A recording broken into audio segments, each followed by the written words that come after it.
Selamat pagi, Assalamualaikum warahmatullahi wabarakatuh. Perkenalkan, nama saya Didi Rahmat Fitriansyah, NIM 13002213121. Di sini saya membuat video untuk menyampaikan atau menjelaskan tentang resume yang saya buat di minggu 3 kemarin ya, tentang Agile dan Scrum. Oke, bisa kita mulai. Nah, untuk pembahasannya yang kita bahas pada video kali ini tuh yang pertama ada Agile dan Scrum, ada step-step tahapan Scrum, terus ada Scrum Agile versus tradisional. Oke, untuk slide selanjutnya. Nah, yang pertama itu ada Agile dan Scrum. Nah, Agile dan Scrum itu adalah dua konsep yang terkait, namun memiliki perbedaan.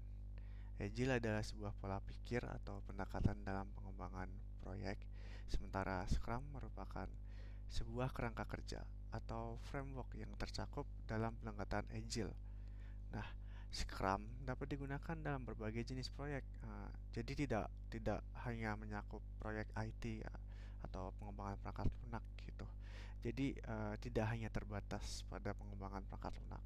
Jadi untuk proyek-proyek yang lain gitu bisa mungkin kayak konstruksi bangunan, jembatan, terus mungkin bisa juga planning event gitu ya, atau mungkin pengembangan produk buat bisnis gitu, bikin makanan gitu juga bisa gitu. Oke. Nah, selanjutnya itu di Scrum itu tuh ada event-event gitu atau tahap-tahapan atau aktivitas yang dilakukan gitu. Nah, itu tuh ada 4 yang wajib. Itu ada sprint planning, ada daily scrum, ada sprint review, ada sprint retro. Dan setelah sprint retro yang terakhir itu bakal selesai sprint saat itu dan bisa mulai sprint yang selanjutnya balik dari awal ya, sprint planning gitu. Jadi di pertama mungkin di sprint planning yang paling awal dilakukan. Nah, di sprint planning tuh kita tuh bakal ada pertemuan di mana tim pengembang dan pemilik produk tuh bekerja sama untuk merencanakan pekerjaan yang akan dilakukan selama sprint tersebut. Nah, mereka tuh memilih-milih item-item dari backlog yang akan dimasukkan ke dalam sprint.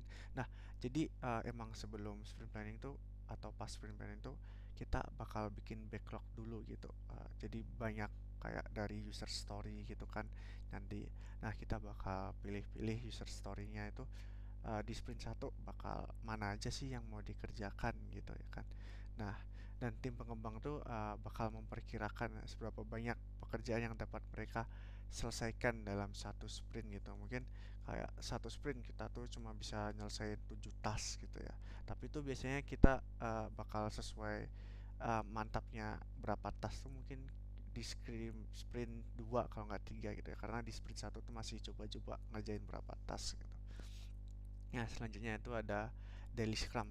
Daily scrum itu ada pertemuan harian yang berlangsung selama 15 menit. Jadi setiap hari pas sprint sudah dimulai itu bakal ada pertemuan harian yang namanya daily scrum yang akan diadakan 15 menit nah, di mana tim pengembang itu berbagi progres mereka ya dan membahas hambatan apa gitu yang dihadapinya, mungkin kayak problem gitu ada hambatan apa gitu dan membuat rencana hari ini gitu. Jadi setelah dari Scrum gitu tuh dia bakal ngerjain tasnya gitu. Tapi dia pas dari Scrum membuat rencana gitu buat hari ini. Nah, tujuan utamanya tuh untuk meningkatkan kolaborasi atau kerjasama sama transparansi, mungkin untuk mengetahui progres satu sama lain gitu. Sama biar projectnya tuh teratur. Nah, untuk yang ketiga tuh ada sprint review. Nah, di sprint review ini seperti namanya dia bakal nge-review gitu. Nah, sprint review ini dilakukan setelah task yang di sprint yang dijadwalkan semua tasknya jadwalkan di sprint itu semua tasknya itu udah selesai gitu. Dia bakal ada sprint review.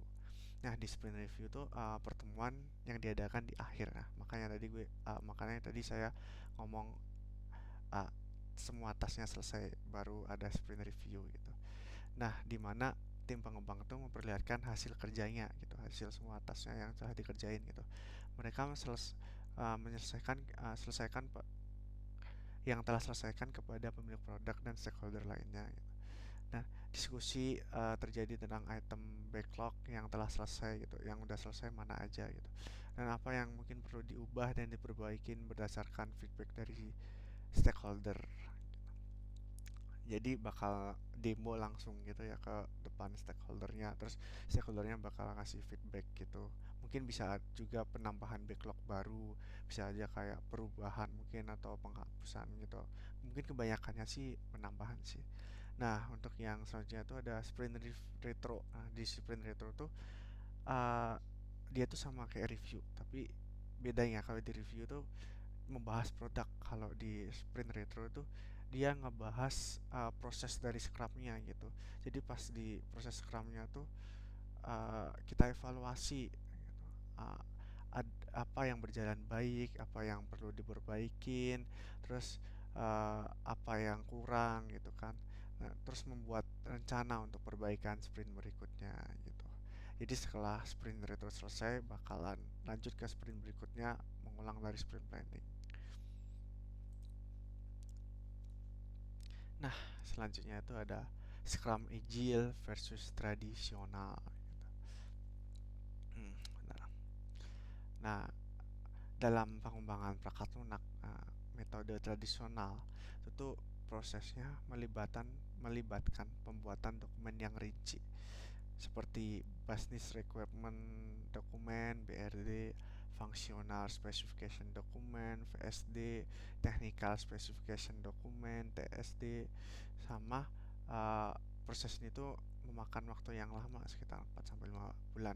Nah, dokumen-dokumen tersebut tuh kebanyakan uh, bikin waktu lama gitu ya. Jadi agile itu muncul sebagai respon terhadap tiga faktor kritis gitu. Nah, Scrum itu sebagai bagian dari pendekatan Agile tuh mencakup 11 elemen. Yang pertama tuh ada Product Owner, Scrum Master, sama Developer.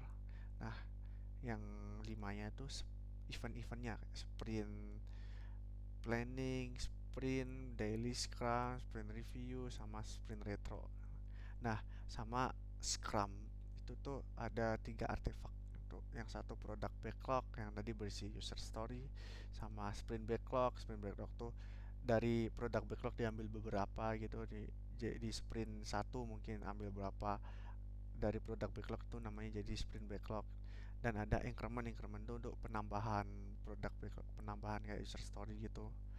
Nah, perbandingan antara metode tradisional dan Agile Scrum menunjukkan bahwa pendekatan tradisional tuh berfokus pada pembuatan dokumentasi yang lengkap.